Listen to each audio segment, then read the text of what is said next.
الحمد للہ وکفی والصلاة والسلام علی عبادہ الذین اصطفی اما بعد. تفسیر الدرر ہم پڑھ رہے ہیں جی، اور ہمارے جو ہے حمزہ والے باب جو ہیں سارے ختم ہو گئے ہیں. آخری باب باب النقل تھا. اب اس لیے جو ہے چاروں بابوں کے بعد اب کہتے ہیں القول فی الاظہار والادغام. شعر نمبر 61 160 القول فی الاظہار والادغام والفتح والممال للامام. اب یہ ویسے تو چاہیے تو یہ کہ ہر باب کا ایک عنوان ہے، کٹھے 5 بابوں کا عنوان قائم کر دیا، نیچے پھر باب نیچے ذیلی پھر خود آگے دینے پڑیں گے. تو چلے نیچے کے پہلے ذیلی باب بنا لیں.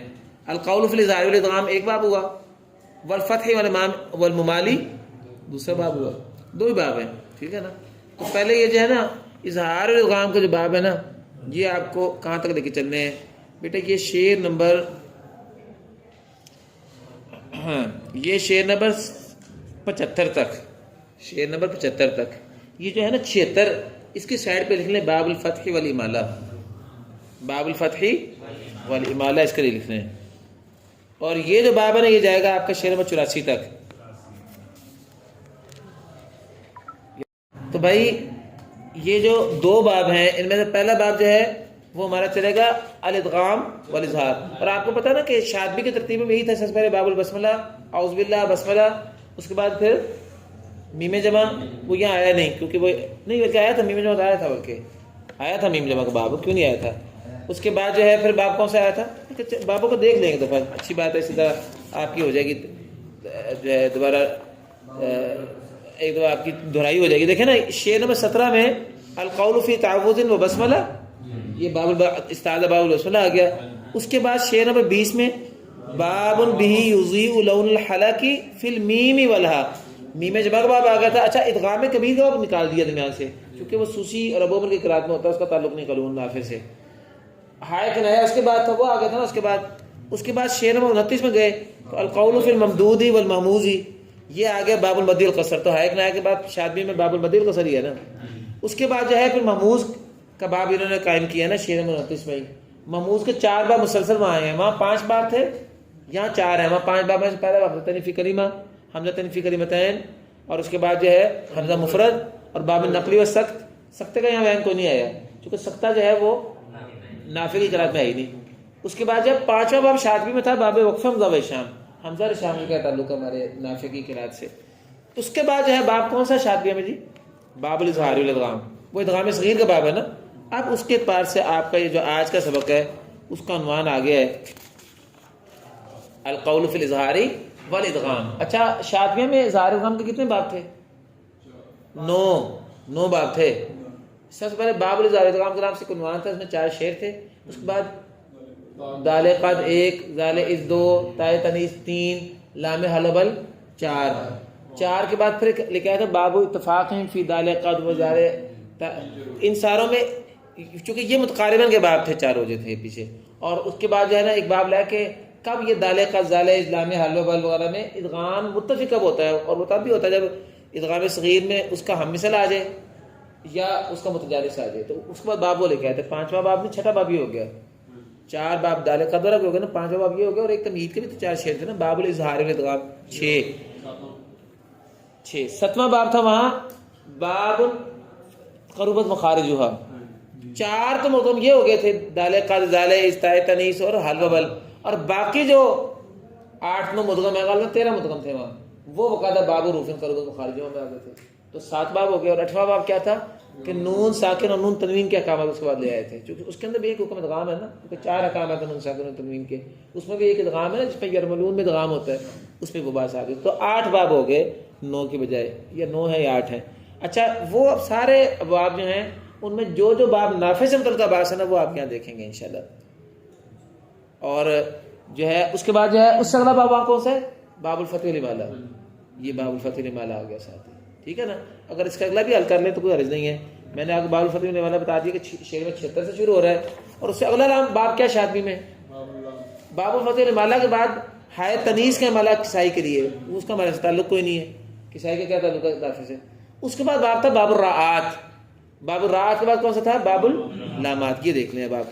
تو یہ آپ کے سامنے شعر نمبر جو ہے آپ کا جہاں ختم ہوا نا یہ امالے کا باب، تو ہاں 85 دیکھ لیں. القول فی الراءات واللامات مرققات و مفخمات، یہ آپ کا جو ہے لامات. اچھا اس کے بعد 4 باب رہ گئے تھے شاطبی میں اصولوں کے. باب الوقف علی مرسوم الخط اور باب الوقف علی اواخر الکلم. 2 باب وہ تھے. وہ دونوں باب جو ہے نا اگر آپ ان کو دیکھیں تو اس میں نافع کی کوئی چیز نہیں ہے.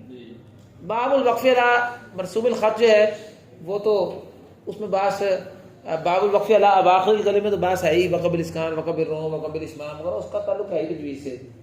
اور جو چیزیں وہ متفق علیہ وہ تجوید کی باتیں ہیں اور وہ آپ کو در اللوامہ میں مل جائیں گی. ویسے ایک بات یہ نہیں ضروری نہیں کہ یہاں اس کا تعلق نہ ہو، کئی دفعہ تعلق ہوتا بھی ہے، لیکن ان کی تجوید کی کتاب کون سی ہے؟ الدر اللوامہ. ہماری مقدمہ جزیہ ہے نا، ان کی تجوید کی کتاب چونکہ ان کا روایت قالون اور ورش ہے مغرب کے ممالک میں، تو یہ تجویدی کتاب پڑھتے ہیں در اللوامہ. تو جو چیز وہاں آ جائے گی وہ قرات کی کتاب میں بیان تو نہیں کریں گے نا. جیسے ہمارے ہاں جو چیز تجوید کی کتابوں میں فائدہ مکیہ میں مقدمہ جزریہ میں آ جائے تو شاذبیہ میں بیان تو نہیں ہوتی نا. اس لیے ان کے ہاں جو چیز الدر اللوامہ میں ہے وہ چیز ہے انہوں نے تفصیل الدر میں بیان نہیں کرنی. تو میں نے آپ کو بتایا تھا شروع میں بات نا کہ ان کے ہاں قرات ورش بطریق ازرق اور قرات قالون بطریق ابو نشید، یہ ان کے ہاں قرات عامہ ہے، عوام الناس اس کے مطابق پڑھتے ہیں. اور ان کے ہاں جو ماہرین تجوید و قرات ہیں ان کی چھوٹی قرات کیا ہیں؟ اشرا صغرا کی طرح، وہ اشرا نافی ہے. اس کے لیے تفصیل 8 کتابیں طرق مزید آ گئے اس میں. اور ان کی جو بڑی قرات ہے وہ کون سی ہے؟ وہ شاطبیہ کی اور درہ کی قرات ہے، اس کو یہ قرات اشرا کلید کہتے ہیں. اس لیے تو چلیں اب ہم پڑھتے ہیں. یہ آسان باب ہے انشاءاللہ. اس کے متعلقہ جو ہے اگر آپ قواعد دیکھیں تو قواعد 1-2 قاعدے بھی ہیں اس باب کے متعلقہ. وہ قاعدے میں آپ کو بتا دیتا ہوں. قواعد جو ہے نا جی یہاں قواعد جو ہے ہر باب کے تحت ہی بیان کرتے ہیں، زیادہ بہتر یہ ہے. یعنی دال قد جب آئے تو پہلے اس کا اگر قاعدہ تو بتا دیں گے، ورنہ باقی اس میں اکثر مستثنیات ہیں. 2-3 قاعدے ہیں ٹوٹل اس سارے مسئلے میں. چلیں جی تو کہتے ہیں کہ القول فی الاظہار والادغام والفتح والممال للامام. یہ باب ہے اظہار، ادغام، فتح، امالہ کے حوالے سے للامام، امام کے لیے. کون امام مراد؟ نافع. اچھا جی. ورشہم والقاضی والحلوانی قد ادغموا فی الضاد بالبیانی. یہ شعر نمبر آپ کا 62 آ گیا. سب سے پہلے بات بیٹا شروع ہوئی ہے قد کی. قد یہ تو قد ہے، یہ دال قد کا باب شروع ہو گیا. لگا دیں اس کے اوپر سائڈ میں. بہتر ہے شادی کے مطابق باب لکھ لیں، زیادہ بہتر ہے. لکھ لیں سائڈ پہ. یعنی اظہار و ادغام کے بعد وہ شادی نے 8 باب بنائے ہیں تو ہم بھی باب بنا لینا. لکھ دیں باب دال قد، باب دال قد. تو دال قد کا پہلا شعر کیا ہے؟ ورشہم والقاضی والحلوانی قد ادغموا فی الضاد بالبیانی.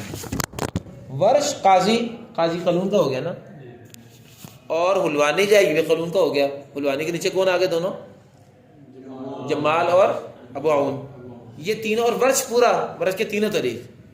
یہ قد ادغموا فی الضاد بالبیانی. میں ویسے ایسا کرتا ہوں پہلے دال قد کا اختلاف یہاں سے آپ کو دہرا دیتا ہوں، سن لیں ذرا پہلے، پھر یہاں سے پھر دیکھ لیتے ہیں. دال قد کے اختلافی حروف 3 ہیں جی.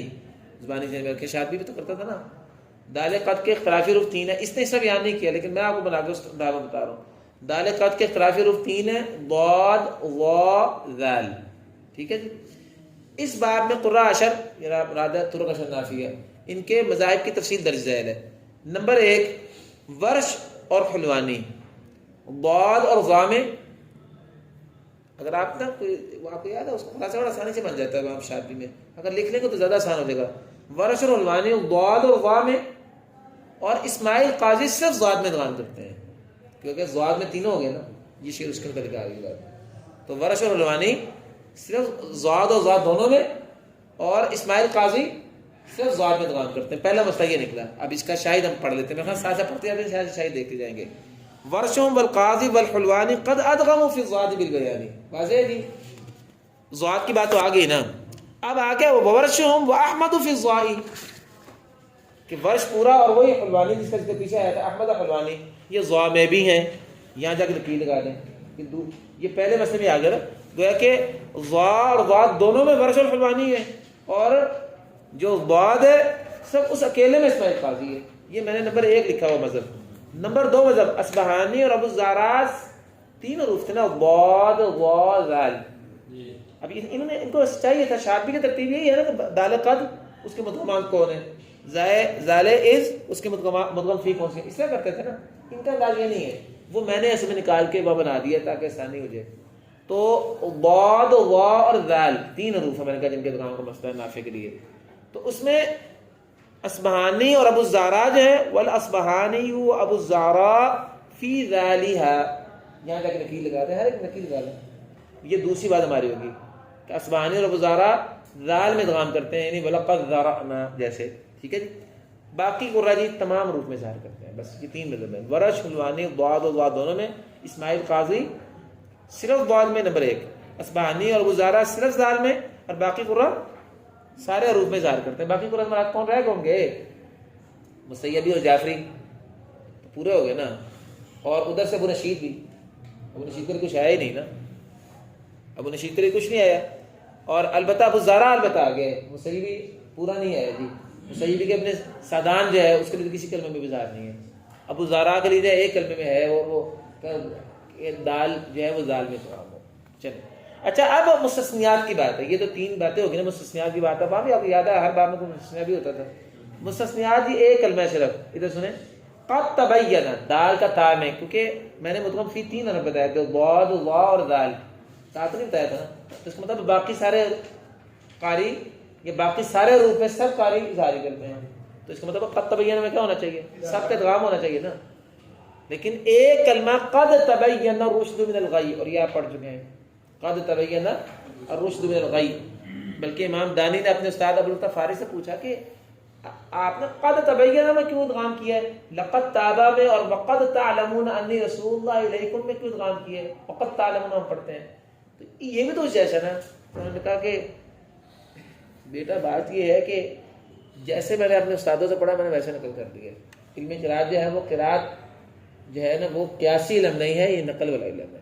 جیسے امام ابو بکر سے پوچھا تھا نا ان کے شاگردوں نے کہ آپ یہ ومن کان فی حاضی اعمیٰ فہو فی الآخرۃ اعمیٰ میں ایک میں مالا کرتے ہیں، دوسرے میں مالا نہیں کرتے. تو یہ دونوں کلمے تو اعمیٰ ہی ہیں. انہوں نے کہا بیٹا یہ علم نقل ہے، جیسے میں نے اپنے استادوں سے پڑھا میں نے ویسے ہی بیان کر دیا. اسی طرح امام دانی نے اپنے استاد ابو الفتح فارسی سے پوچھا تھا، چونکہ کتاب التاریخ میں افضا آتا ہے نا. تو دانی کو ان کے استاد ابو الفتح فارسی نے کیا بتایا کہ بیٹا میں نے اس ایک کلمہ میں ہی اس کو نقل کیا ہے، اپنے استادوں سے ایسے پڑھا تھا، آپ کو ایسے پڑھا دیا. چلو جی ہمارا پہلا مسئلہ ختم ہو گیا جی. چلیں آپ لکھ لیں عنوان. یہ رہ گیا 1 منٹ، یہ پورا کر لیں. شعر نمبر 64 میں دیکھیں، ونجل اسحاق اعتمد اظہار قد تبین الرشد فقط. یہ جا کے ختم ہو گیا. یہ ہے جو مستثنا ہے. نجل اسحاق یعنی امام محمد بن اسحاق المسیبی جو ہیں، یہ انہوں نے اعتماد کیا ہے قد تبینہ کلمے کے اظہار میں، لا اکراہ فی الدین قد تبین الرشد من الغی. تو انہوں نے قد کے حوالے سے قد تبین الرشد کے کلمے میں اظہار کیا ہے.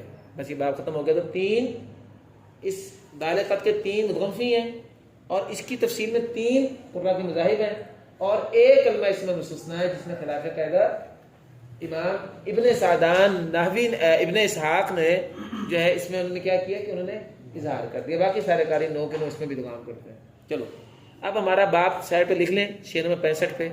یہ ہم نے آج سارے شعر پڑھ جانے ہیں انشاءاللہ، کیونکہ اس میں چیز ہی کوئی نہیں ہے. یہ ہے جی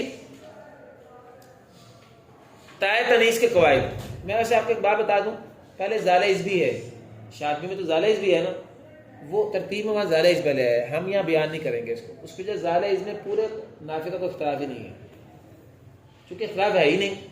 ہاں ادغام تام ادغام واجب ہوتا ہے، زال کا زال میں ادغام واجب ہوتا ہے. ادغام صغیر باب اتفاق فی دال قد و زال عز ہے نا، وہ در العوام میں گزر جائے گا. لیکن اس کا کوئی خاص مسئلہ نہیں کہ 10 کال کا کو اختلاف ہو قراتوں کا، وہ کوئی مسئلہ نہیں ہے. اس لیے زال عز کے قواعد میں نے یہ لکھ دیا ہے 20 صفحہ میں کہ اس باب میں تمام قرآن شریف کے لیے کوئی اختلاف مقبول نہیں ہے. چلیں اب اس بار لکھیں تائے تنیس، باب تائے تنیس. یہ آپ کا دوسرا یا تیسرا باب ہو گیا شاطبی کے اعتبار سے. چلیں سب سے پہلے ذہن میں رکھ لیں، ادھر میری طرف توجہ کریں. تائے تنیس کے اختلاف صرف ایک حرف ضا میں ہوا جی بس. وہاں بھی انہوں نے بیان کیا نا 8 حروف ہیں، یہ 6 بیان کیے. تو یہاں ایک حرف ضا میں صرف ادغام ہوا ہے تائے تنیس کا بس. ٹھیک ہے جی. اور پورا قرآن میں اس کی مثالیں بھی 2 ہی ہیں صرف، اور وہ ہے وَأَنْعَامٌ حُرِمَتْ ظُهُورُهَا اور حَمَلَتْ ظُهُورُهُمَا. ٹھیک ہے. اچھا اس باب میں قراء اشر کے مذاہب کی تفصیل درج ذیل ہے، سن لیں. 2 گروہ ہیں، ازرق اور اتقی کے لیے بلا خلف اور حلوانی کے لیے بالخلف ادغام ہے. ازرق اور اتقی کے لیے بلا خلف اور حلوانی کے لیے بالخلف ادغام ہے، اور باقی قراء کا مطلق اظہار ہے. واضح ہے. ایک کلمہ مستثنا ہے اس باب سے، محمد بن اسحاق جیسے پیچھے آیا تھا نا قد تبین رشد، اسی طرح قال قد اجیبت دعوتکما، یہ سورہ یونس میں چونکہ آپ نے پڑھا ہی نہیں، اجراء میں یہاں پہنچے نہیں تو پڑھتے ہیں قال قد اجیبت دعوتکما فاستقیما. اب یہ اشراق کبریٰ میں بھی نہیں ہے نا یہ چیز، تو یہ اجیبت دعوتکما پڑھتے ہیں سارے قاری. تو اس میں جو ہے وہ اظہار کیا ہے محمد بن اسحاق نے، جیسے محمد بن اسحاق نے قد تبین میں اظہار کیا، وہی ہے. امام دانی کے یہاں بھی واقعہ ہے کہ امام دانی کہتے ہیں میں نے اپنے استاد سے پوچھا ابوالفتح فارس سے کہ یہ آپ نے اس میں اظہار کیوں کیا ہے؟ تو انہوں نے کہا کہ بیٹا جیسے میں نے اپنے اساتذہ سے پڑھا تھا ویسے ہی کر دیا، اس لیے قد اجیبت دعوتکما میں اظہار ہوگا، اور فلما اثقلت دعو اللہ وہ اس کی الگ مثل ہے، اس میں ادغام ہی ہوگا، چونکہ وہاں میں نے کہا اپنے اساتذہ سے. چلو باب ختم ہو گیا، ابھی اس کا یہاں سے شعر پڑھ دیں. دیکھا نا یا میں آپ کو مشن بھی کروا رہا ہوں کہ یہاں سے اگر پڑھ لیں گے خلاصہ تو یہاں سے آسان ہو جائے گا. ذرا دیکھیں وَالتَّا فِي الظَّا، تا صرف ظا میں ادغام ہوتا ہے، ٹھیک ہے نا، اس کا مطلب میں نے ایک ہی بتایا تھا نا آپ کو. ادغما للازرق واحمد بخلفه والعتاقی، ٹھیک ہے، ازرق اور عتاقی کے لیے، ازرق اور عتاقی کے لیے جو ہے وہ ادغام ہے بلا خلف، واحمد بخلفه، یہ احمد حلوانی ہے نا، تو میں نے پہلا مطلب کیا بتایا تھا، ازرق اور عتاقی کے لیے بلا خلاف اور حلوانی کے لیے بالخلف. تو یہ آ گیا ترجمہ آپ کے سامنے نا، ادغما للازرق واحمد بخلفه والعتاقی. چلیں بس ایک ہی بات تھی نا، باقی سارے کاری کرتے ہی جا رہا ہوں کہ بیان کی ضرورت ہی نہیں ہے. اور اس سارے باب سے ایک کلمہ مستثنا ہے نا، وہ کیا ہے؟ قال اجیبت دعوتک، وہ ہے ہاں قال قد اجیبت دعوتکما. اب اس کے بارے میں بات کرتے کہتے ہیں ولی بن اسحاق اجیبت اظہر، اور امام محمد بن اسحاق کے لیے قال قد اجیبت دعوتکما میں اظہار کیا جائے گا. وخلف احمد بن قالون عرا، اور امام قالون کے ایک بیٹے ہیں احمد ابن قالون، بیٹا احمد ابن قالون. احمد ابن قالون جو ہے قالون کا بیٹا بھی بڑا امام قاری ہے، اور اس کا جو ہے نا اختیار باقاعدہ کتابوں میں موجود ہے. احمد ابن قالون کا، احمد ابن قالون کا اختیار جو ہے نا یہ کتابوں میں موجود بھی ہے. احمد ابن قالون کا اختیار یہ کامل میں ہے، جامع البیان میں ہے، المنتہی للخزاعی میں ہے، جامع ابی معشر طبری میں ہے. یہ نشر کے بڑے مصادر ہیں، ان میں یہ احمد بن قالون بھی قاری ہے. لیکن ابن جزری نے احمد بن قالون کو جو زحا الفا طریقہ اس میں شامل نہیں کیا ہوا. یہ اشراق کبریٰ میں، یہ اشراق صغریٰ میں احمد بن قالون کا اختیار چلا نہیں ہے. لیکن امام بہت بڑا تھا احمد بن قالون، قالون کا جو بیٹا ہے. اور اشراق نافیہ میں بھی احمد بن قالون کی کوئی حیثیت نہیں ہے. احمد بن قالون جیسے قانون کے میں سے کس کو لیا ہے امام نافع نے کتاب التاریخ میں؟ ابو نشید کو لیا ہے، حلوانی کو لیا ہے، اسماعیل قاضی کو لیا، اپنے بیٹے احمد کو تو نہیں لیا نا. مطلب یہ نہیں کہ اور نہیں تھے، اور بھی تھے، لیکن جو اختیارات چل رہے ہیں دنیا میں بات ان کی ہو رہی ہے.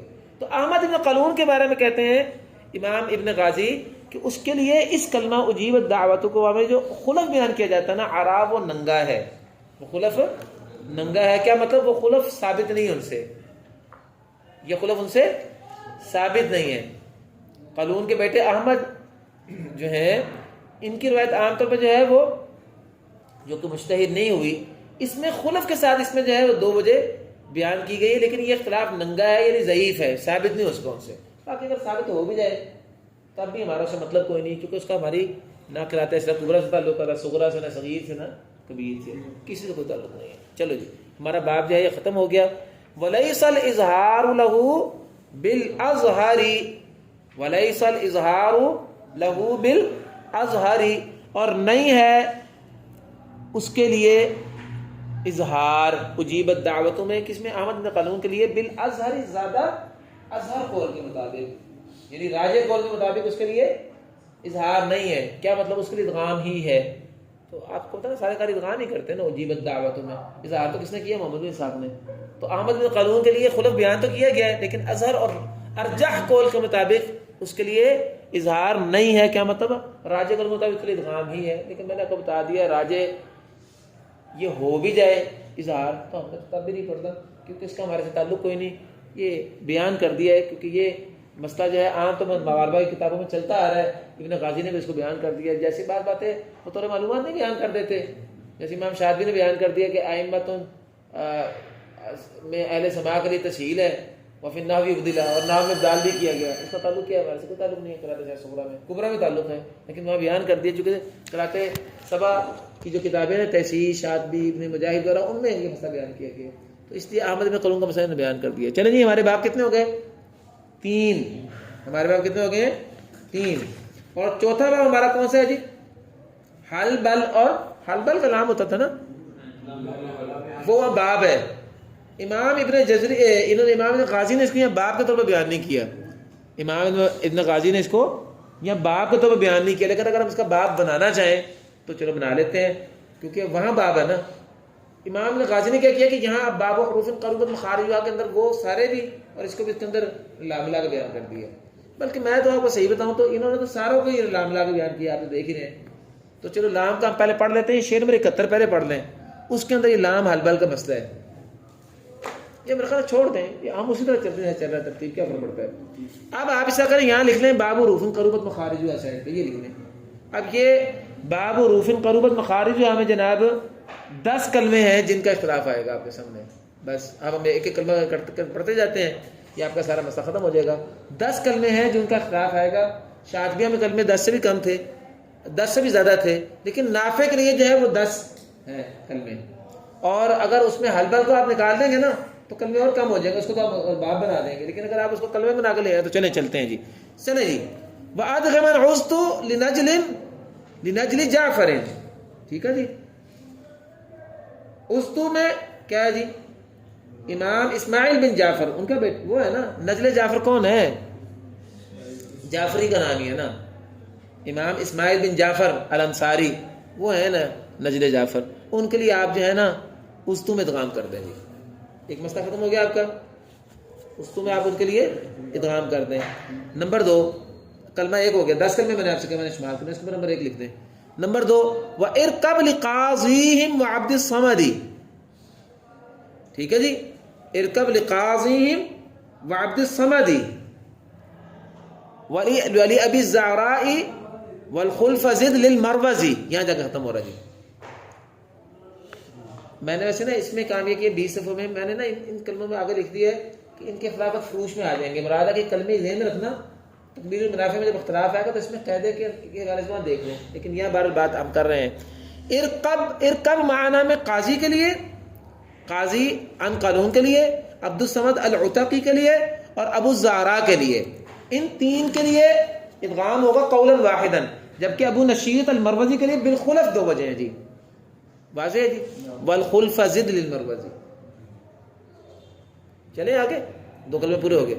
یعنی 3 قاریوں کے لیے پیچھے کیا بات چلتی آ رہی ادغام کی؟ 3 قاریوں کے لیے ادغام بلا خلف، اور مروزی کے لیے ادغام بالخلف، اور باقی سارے کے لیے اظہار قول واحد.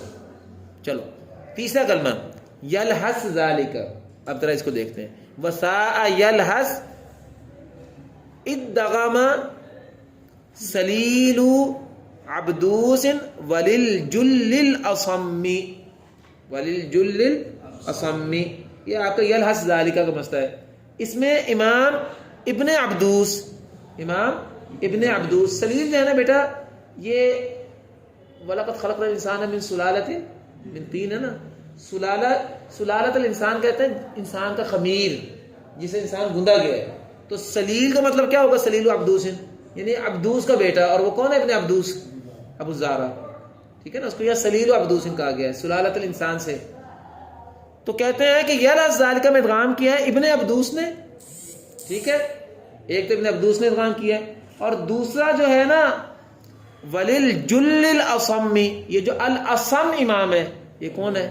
یہ قالون ہے، جس کا میں نے آپ کو آج واقعہ بتایا کہ قالون بہرے تھے اور انہوں نے اپنے اساتذہ سے پڑھا. استاد سے جو اصلاح لیتے تھے وہ ان کی زبان سے لیکن اندازہ کر لیتے تھے، اور شاگرد جو ہیں وہ تو پڑھتے ہی ان کے پر 95% تھے نا، اس میں تو سننا زیادہ ہوتا ہے.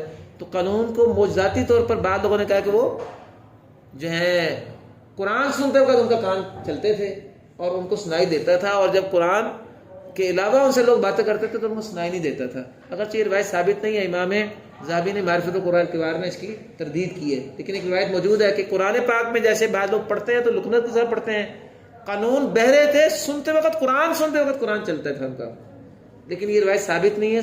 زیادہ صحیح بات یہی ہے کہ قانون جو ہے وہ اندازے سے شاگردوں کو سنتے تھے، ان کے ہونٹوں کے اندازے سے جو ہے ان کی تصحیح کراتے تھے کہ ان کی ادائیگی خراب ہو رہی ہے. چلیں بہرحال تو کہہ رہے ہیں کہ جو الاصم امام ہے نا قانون، اس کے جل جو ہیں، جل کیا ہے؟ اجل سے ہے. ان کے زیادہ جو جلیل قدر ہے نا جی تلامذہ، وہ اس میں ادغام نقل کرتے ہیں. کیا مطلب نکلا کہ قالون کے لیے 2 وجہ ہیں جی. تو بھائی ختم ہوگی بات ہماری. دوبارہ ابن عبدوس کے لیے صرف ادغام، قالون کے لیے 2 وجہ، اور باقی ساروں کے لیے صرف اظہار. تو ولیل الاسمی سے صحابہ چل رہا ہے کہ ان کے جلیل القدر جو شاگرد ہیں نا، وہ کیا مطلب جو بڑے شاگرد ہیں وہ کیا نقل کرتے ہیں؟ ادغام. چھوٹے شاگرد کیا نقل کرتے ہیں؟ اظہار. تو 2 وجہ ہو گئی. تو قالون کی 2 وجہ ہو گئی، یعنی قالون اور اس کے 3 شاگرد نیچے. ساروں کا مسئلہ یہی ہو گیا نا. اور جو ابن عبدوس ہے اس کے لیے صرف ادغام قولا واحدا، اور باقی ساروں کے لیے اظہار قولا واحدا. کتنے کلمے ہو گئے جی؟ 3. اب چوتھا کلمہ یعذب من. یعذب من سورہ بقرہ میں آتا ہے نا آخری رکوع میں. ہاں اس کے بارے میں کہتے ہیں وما باظہار یعذب من حرج لیوسف والاسد وابن فرج. یہاں ختم ہو گیا ہے. پہلی یاد رکھیے گا، یہ ابن فرج جو ہے نا، یہ کون ہے؟ یہ ابن فرح ہے. اس کا مشہور نام ہے ابن فرج. اس کے نام میں اختلاف ہے کہ یہ ابن فرح ہے کہ ابن فرج ہے. امام جزری رحمۃ اللہ علیہ نے لکھا ہے اپنی کتابوں میں کہ اصل نام یہ ابن فرح تھا، لیکن تصحیف ہوتے ہوتے نقطہ اس کا اتنا عام ہو گیا کہ اب یہ باقاعدہ نام اس کا ابن فرج کے طور پر مشہور ہو گیا. اب اس کو ابن فرج بھی کہہ دیتے ہیں. کتاب والا خود کہہ رہا ہے ابن غازی، اس مطلب نام تھا تو کہہ رہے ہیں نا، لیکن ان کا اصل نام نہیں تھا. ان کا اصل نام کیا تھا؟ ابن فرح. جیسے کسی بندے کا نام مشہور ہو جاتا ہے لیکن ان کا نام ابن فرج مشہور ہو گیا. ان کا اصل نام کیا تھا؟ ابن فرح. ابو زہرا ابن فرح، دوسرا ابو زہرا اور ابن فرح. اس کا اصل نام کیا ہے؟ ابن فرح، لیکن مشہور نام ان کا کیا ہے؟ ابن فرج. اور یہ تصحیف ہوتے ہوتے مشہور ہو گیا تھا. تو بس شعر یہاں ختم ہو گیا. ذرا دیکھیں وما باظہار یعذب، کہتے ہیں یعذب میں بغیر حرج کے اظہار ہے. یہ من حرج کا مطلب ہے بغیر حرج کے. من حرج کا مطلب کیا ہے؟ بغیر حرج کے. اس میں اظہار ہے کہ ویسے وزن شریک نہیں لایا من حرج، تو کہتے ہیں بغیر حرج کے اس میں اظہار ہے. امام یوسف الازرق، ٹھیک ہے، اور اسدی کون ہے؟ اصبہانی الاسدی. اور ابن فرج کون ہے؟ ابن فرح جو اسماعیل ابن جعفر کے شاگرد ہیں. یہ 3 افراد اظہار کرتے ہیں، جبکہ باقی سارے لوگ ادغام کرتے ہیں. تو جو ادغام کرتے ہیں ان کے ادغام میں بھی کوئی حرج کی بات نہیں ہے، اور جو اظہار کرتے ہیں ان کے اظہار میں بھی کوئی حرج کی بات نہیں ہے. یہ من حرج جو ہے یہ وزن شعری کے لیے آ گیا. کتنے کلمے ہو گئے؟ 4. 5واں کلمہ اب آ گیا. وہ جو باب اگر آپ بناتے تو بنا لیتے کل کا حال و بل، اور اس میں لفظ کل بھی آ جاتا. قل رب احکم، لام کا رام بھی تو ہوتا نا. اس بارے میں اگر آپ خلاصہ نکالنا چاہتے تو ادھر سن لیں. لام حل بل اور قل اگر یہ باب بنائے، یہ 3 لفظ لے لیں، قل بھی ڈال لیں. ان تینوں کا مطلب فی حرف صرف را ہے جی، صرف را ہے. اس باب میں قرہ کے 2 مذاہب ہیں. ادھر توجہ کریں، قرہ کے 2 مذاہب ہیں. ابن عون واسطی اور محمد بن اسحاق جو اظہار کرتے ہیں. یہ پورے قاعدے کے طور پہ پورے قرآن میں جہاں بھی حل و بل اور قل کے لام کے بعد را آ جائے تو کیا پڑھیں گے؟ قل رب احکم بالحق، قل ربکم اعلم بکم بل رفعہ اللہ الیہ کلا بل ران علی قلوبہم. اب یہ ہمارے اشرا کبرا میں نہیں ہے، امام باجی ہمارے یہاں. تو اسی طرح کیا پڑھتے ہیں؟ بل ربکم. ٹھیک ہے، بس اتنی سی بات ہے. بس یہ ہم پڑھتے ہیں. بس ویسے حل کی پورے قرآن میں کوئی مثال نہیں کہ اس کے بعد را آتا ہو. مثال ویسے بل اور سب قل کی ہے. بس چلیں، اس لیے بل اور قل کی بات کر رہے ہیں. انہوں نے حل کی بات ہی نہیں کی، اس لیے قاعدہ حل و بل دونوں کا لام اور قل کا لام تینوں کی بات تھی. لیکن کہتے ہیں وہ بل و حل، یہ بل بلکہ قل، یہ قل کے قاف کے اوپر فا لگی ہوئی ہے نا. یہ فا نہیں ہے، یہ قاف ہے. اصل میں مغاربہ کے یہاں قاف کا ایک نقطہ لکھتے ہیں نا اوپر اور فا کا نیچے لکھتے ہیں. تو کہتے ہیں وہ بل و قل للرا، بل اور قل کے لام کا را میں جو ہے ادغام ہوگا. بل اور قل کا لام میں ادغام ہوگا. کس کے لیے؟ لابن المسیبی ثم الواسطی، امام ابن اسحاق کے لیے اور ابو واسطی دونوں کے لیے. میں نے یہی بتایا نا بھی آپ کو زبانی. تو اب جہاں تک مسئلہ آ گیا نا کہ حکم الفارقی، یہ وزن شعری کے طور پہ لے آئے ہیں کیونکہ آگے واسطی کے ساتھ جوڑنا تھا اس کو. اس کا مطلب یہ ہے، حدیث میں آپ نے سنی ہوگی انا فارطکم علی الحوض، اللہ کا رسول صلی اللہ علیہ وسلم نے فرمایا نا کہ روز قیامت میں سب سے پہلے تمہارے سے پہلے بھی حوض پر پہنچنے والا ہوں گا. کیا مطلب ہے اس کا؟ لوگ پیاسے ہوں گے بڑے شدید، اللہ کو بھی میدان محشر میں ساتھ ہوں گے، لیکن لوگ جو ہیں وہ پیاس سے بہت پریشان ہو کے جب وہ پانی پانی کرتے آخر کار جو ہے ان کو حوض کوثر پہ اللہ تعالیٰ بچائیں گے فرشتوں کے ساتھ. تو آگے کون دیکھیں گے؟ کیا نبی صلی اللہ علیہ وسلم اہلا و سہلا مرحبا کرنے کے لیے پہلے موجود ہوں گے. تو میں تمہارے سب سے پہلے وہاں پہنچا ہوں گا. تو کہہ رہے ہیں کہ بل اور قل کے لام کا را میں ادغام ابن اسحاق اور اس طرح واسطی دونوں نے کیا ہے. ایسے کیا ہے جیسے کو بندہ آگے بھاگ کر ایک چیز لیتا ہے نا, کہ حکم الفارق, اس طرح کی ہے شعری سے, کہ حکم الفارق جیسے آگے جا کے ایک بندہ کام کرتا ہے نا, تو انہوں نے آگے بڑھ کے ادغام کیا. کیا مطلب باقی 8 قاریوں نے آگے بڑھ کے ادغام نہیں کیا, پیچھے ہی رہے, انہوں نے کہا ادغام تسی کر لو, سانو لوڑ کو نہیں, وہ اظہار ہی کر دینے, باقی سارے تے اظہار کر دینے, اے 2 جڑے نے وہ ادغام کرتے ہیں. تو میرا خیال ہے کہ کر لیں آگے آسان سے جلدی کر لیں ذرا. نون والقلم وما یسطرون ہے نا جی, اب ایک ایک کلمہ ہے, اس میں نمبر 6 لگا لیں نون والقلم پہ. ونون ادغیما للعتق, یہ ہے سادی سی بات. ونو بس یہ ختم ہو گیا. ونون والقلم میں ادغام صرف عبد الصمد العتقی کے لیے ہوگا. ٹھیک ہے جی, واضح ہے جی. چلیں یہ 6 ہو گئے. اب نون میں 2 ہیں, ایک یاسین کا نون ہے اور ایک نون القلم کا نون ہے. نون القلم کا نون کا ادغام تو صرف متقی نے کیے, اور ونون یاسین لہو الازلقی و احمد, یہاں جا کے بات ختم ہوئی ہے. اور یاسین کا نون کا یاسین والقرآن الحکیم, اس کا ادغام کس کس نے کیا ہے؟ اتقی نے بھی کیا, ازلق نے بھی کیا, اور احمد حلوانی نے بھی کیا. کتنے کلمے ہو گئے؟ 7. اب 8واں کلمہ کافا یا عین صاد ذکر. یہ اگر آپ باب رفع قرب مخارج دیکھیں گے شاید بھی اس میں یہ کلمہ ہے, تو صاد کی دال کا زال میں ادغام کرنے والا قاری کون ہے؟ یہ کہتے ہیں وہ دال صاد مریم لنجلس عدان الامام العالمی. یہاں ختم ہو گیا یہ 8واں کلمہ, کہ صاد مریم کی دال کے ادغام زال میں کرنے والا کون ہے؟ وہ ابن سعدان ہے, جو بڑے امام ہیں, العالم جو بڑے عالم میں سے ہیں. عالم کا مطلب کیا ہے؟ یہ آپ نے نام سنا ہوگا سیر اعلام النبلا, امام ذہبی کی کتاب ہے. کیا مطلب ہوتا ہے؟ عالم کہتے ہیں بڑے اونچے جھنڈے کو, جو کسی لشکر کی پہچان ہوتا ہے. اور اعلام یا علم الجامعہ کون ہے؟ ہمارے شیخ الحدیث صاحب ہوتے ہیں, یا جو ہے وہ مدیر صاحب ہوتے ہیں. اسی طرح کسی قرہ کے جماعت میں جو بڑا علم ہوگا وہ کون ہوگا؟ بڑا عالم اس کا. تو سیر اعلام النبلا کا موضوع کیا ہوا؟ امام ذہبی نے اس میں بڑے بڑے جو علماء تھے نا محدثین کے, ان کے ترجمے ذکر کیے ہیں. تو یہ عالم کا مطلب یہ ہے کہ وہ ابن سعدان جو بہت بڑا امام ہے, العالم جو بہت نمایاں امام ہے, اور وہ کس میں امام ہے؟ نحو کا بھی امام ہے ابن سعدان, آپ کو پتہ ہے. اور ابن سعدان جو ہے قرات کا بھی بہت بڑا امام ہے. 8 کلمے ہو گئے. چلیں جی 9واں کلمہ وہ نزل اسحاق والاصبہانی کی للام غنۃ یبقیانی, یہ 9واں ہے جی. ذرا دیکھ لیں ادھر توجہ کر لیں, یہ زبانی مسئلہ پر شغور ہے. لام نون کا لام را میں ادغام میں آپ نے تفصیل پڑھی ہے, اسبانی لام را دونوں میں کرتا ہے, اور ابن اسحاق سے لام میں کرتا ہے.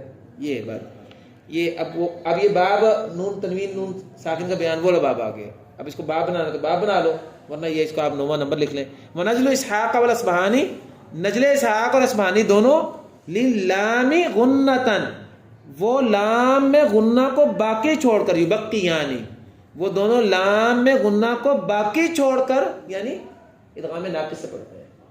وہ دونوں ادغام کرتے ہیں لام کے لیے غنتن یبقیانی, یعنی یبقیانی غنتن, دونوں باقی رکھتے ہوئے غنے کو لام میں ادغام کرتے ہیں نون کا, دونوں یعنی ادغام ناقص کریں گے. من لدنہ من ربہ وزاد ہادہ کون ہے؟ بعد میں کون ہے؟ بشار اللہ قریب کون ہے؟ اسبانی. اور یہ جو دوسرا ہے نا اسبانی, اس نے زیادہ کیا ہے را کو بھی, اس نے را کو بھی زیادہ کیا ہے. حیث تلفا, جہاں بھی وہ پایا جائے, یعنی نون کے بعد جہاں را پایا جائے اس نے را میں بھی یہ کام کیا. تو اسبانی کے لام را دونوں ہو گئے, جبکہ ابن اسحاق کے لیے صرف لام میں ہو گیا. تو کتنے کلمے ہو گئے جی؟ 9. اور آخری جو 10واں کلمہ, اور اس کے بعد ہمارا سبق ختم ہو رہا ہے, وہ یہ ہے کہ آپ کو مسئلہ پہلے زبانی بھی یاد ہے. نون ساکن کے بعد اگر غائن آ جائے, نون ساکن کے بعد اگر خا اور غائن آ جائے, تو آپ کو پتا نا وہ جعفر کا جو مسئلہ تھا وہ یہاں کون کرتا ہے؟ ابن اسحاق. تو کہتے ہیں وذاکا, ہاذا قریب کے لیے, ذاکا دور کے لیے نا, تو اوپر دونوں میں دور والا کون ہے؟ پہلے والا نا, وذاکا. اور وہ جو پہلے والا ہے نا اس میں اشارہ بعید, وہ غائن اور خا دونوں میں اخفا کرے گا, غائن اور خا دونوں میں اخفا کرے گا. وہ جو دور والا ہے وہ غائن اور خا دونوں میں اخفا کرے گا. بس اس بات کو آپ ذہن میں رکھ لیں, اور یہ ذہن میں رکھ لیں کہ ہمارا یہ باب یہاں پہنچ کر ہمارا پورا باب بھی الحمدللہ ختم ہو گیا. وآخر دعوانا ان الحمد للہ رب العالمین.